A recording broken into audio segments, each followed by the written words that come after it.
जाके पढ़ ले। जा रहे पापा। Few moments later.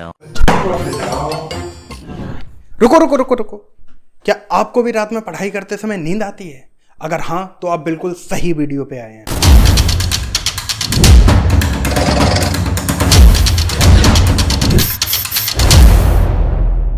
हेलो दोस्तों, मेरा नाम है लोकेश। आज हम बात करेंगे how to avoid sleep while studying. तो यार इस वीडियो में हम 5 मोस्ट इफेक्टिव तरीकों के बारे में बात करेंगे जिनका यूज करके आप पूरी रात पढ़ सकते हैं। तो यार सबसे पहले हम ये जानने की कोशिश करते हैं कि पढ़ाई करते समय हमें नींद आती क्यों है। तो इसके मेन 2 रीजन हैं। Number 1, lack of interest. जैसे कि यार आप लोगों ने देखा होगा कि जैसे ही आप पढ़ाई करने बैठते हो और हमें नींद आ जाती है, लेकिन उसी सेम टाइम पे अगर हम फोन चलाने लगते हैं या फिर हम टीवी पे कुछ देखने लगते हैं तो हमें नींद नहीं आती है। राइट, नींद बिल्कुल भाग जाती है। और दूसरा रीजन है you didn't get enough sleep last night. मतलब तुमने लास्ट नाइट में अच्छे से नींद पूरी नहीं की है। एक ये भी कारण हो सकता है तुम्हारा नींद आने का। ये थे हमारे रीजंस जिनकी वजह से हमें नींद आती है।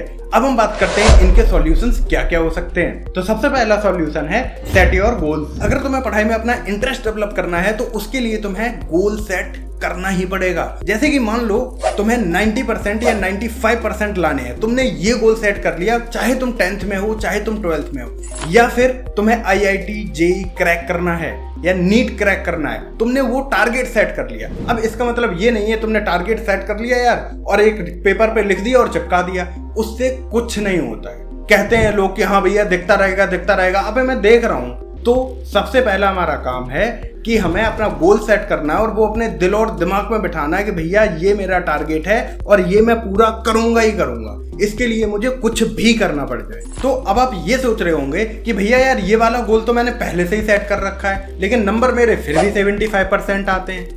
हमें करना क्या चाहिए, हमें पढ़ना कैसे चाहिए, वो सबसे ज्यादा जरूरी है। तो इसी से हमारा दूसरा पॉइंट आता है कंपाउंड स्टडी। आप सब लोगों ने केमिस्ट्री में एक चीज जरूर पढ़ी होगी, that is H2 and O2 is very highly flammable gases. लेकिन जब H2 और O2 आपस में मिलते हैं तो बनता है H2O, दैट इज पानी, जो कि बिल्कुल फ्लेमेबल नहीं होता है। ऐसे ही अगर आप एक ही सब्जेक्ट पढ़ते रहोगे तो आप बोर हो जाओगे। तो आपको करना क्या है, अगर आपका स्टडी टाइम 6 घंटे का है तो आपको वो 2 या 3 पार्ट्स में डिवाइड कर लेना है। जैसे कि अगर आपका 6 घंटे का है, लेट्स से आपने 2.5 आवर 1 स्लॉट एंड 2.5 आवर का सेकंड स्लॉट रखा।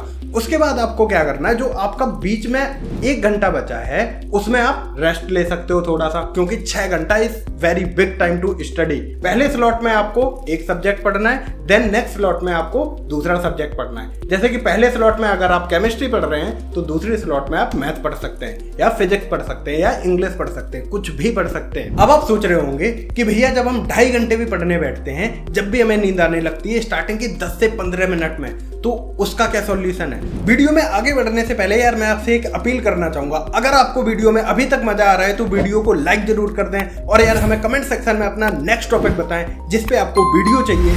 और यार अगर आपने अभी तक चैनल को सब्सक्राइब नहीं करा है तो चैनल को सब्सक्राइब भी कर लें और अपने एक दोस्त के साथ इस चैनल को शेयर जरूर करें। चलिए चलते हैं नेक्स्ट टॉपिक पे। तो इसी से आता है हमारा तीसरा point, that is RW method. यहाँ पे R का मतलब है read out loud and W का मतलब है राइट मोर। आप लोग सोच रहे होंगे इसका क्या मतलब है। तो बेसिकली जब भी आप पढ़ रहे हो तो आपको बोल बोल के पढ़ना है, जिससे कि आपकी बॉडी थोड़ी एक्टिव रहेगी।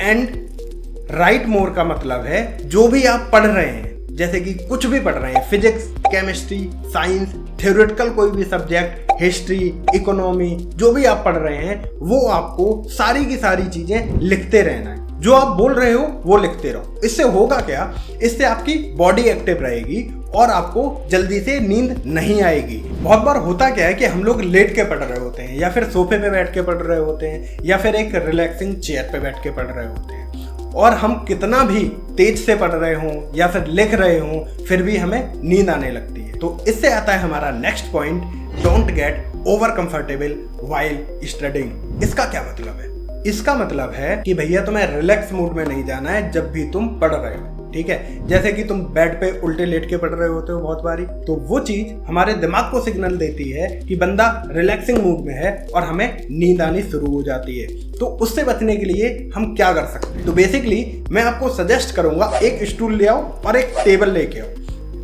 टेबल कितनी होनी चाहिए? जैसे कि अभी मैं एक चेयर पे बैठा हूँ तो टेबल आनी चाहिए यहाँ तक, एटलीस्ट यहाँ तक नहीं तो यहाँ तक तो आनी चाहिए कि मैं ऐसे करके लिखूं, ऐसे करके भी ना लिखूं और एकदम से ऐसे करके भी ना लिखूं कि भैया यहाँ तक टेबल आ रही है, ऐसे ऐसे नहीं। तो एक सर्टेन हाइट की टेबल लेके आओ जिससे कि अगर तुम बैठ के लिख रहे हो, पढ़ रहे हो, तो एटलीस्ट तुम बहुत अच्छे से वो चीज कर पाओ, ठीक है। और स्टूल का अगर आप यूज कर सकते हो तो वो करके एक बार देखो, 15 दिन करके देखो और बताना फिर इसी वीडियो पे आके कि हाँ एक दो बार गिरे हो कि नहीं गिरे हो, ठीक है। और जो नेक्स्ट टिप है वो स्टूडेंट लाइफ के लिए सबसे ज्यादा इंपॉर्टेंट टिप है, that is eat light and healthy. तो यार हम में से काफी सारे लोगों की आदत होती है जंक फूड खाने, और जब ये सारी चीजें हम शाम को खा लेते हैं और खाने के तुरंत बाद पढ़ने बैठ जाते हैं तो उस टाइम पे हमें तुरंत नींद आने लगती है। इसका सबसे बड़ा रीजन है कि जो तुम्हारे पूरी बॉडी की ऑक्सीजन होती है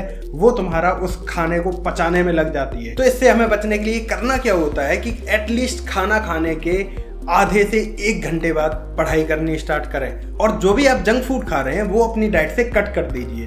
और अगर आपको ये चीज़ खानी भी है तो दोपहर में खाइए, उस टाइम पे आपका मेटाबॉलिज्म सबसे हाई होता है और पाचन क्रिया भी सबसे ज़्यादा होती है। आपने सुना भी होगा यार, बहुत सारे डॉक्टर बोलते हैं, सब लोग बोलते हैं कि भैया सबसे ज़्यादा हमें जब खाना होता है जब सूरज हमारे बिल्कुल सिर के ऊपर होता है, ठीक है। और हमें रात में सबसे कम खाना होता है ताकि जो भी हमारे बॉडी में है उसको पचाने का टाइम मिले बॉडी को, राइट। तो ये सारी चीज़ें हमें ध्यान में जरूर रखनी है अपने पढ़ाई करते समय, ताकि हम थोड़ा सा एक्टिव फील करें और हमें मजा आए पढ़ने में भी, हम स्लीपी फील ना करें। और यार लास्ट में आती है आपकी एक bonus tip, that is listening music while studying. इसका मतलब क्या है? बेसिकली इसका मतलब ये है जब भी आप पढ़ रहे हो तो बहुत स्लो आवाज में गाने चला के रख लें, ठीक है। और वो गाने सुने जो आप जर्नली सुनते रहते हैं, जो आपको याद होते हैं, जिन पे आपको दिमाग नहीं लगाना पड़ता है।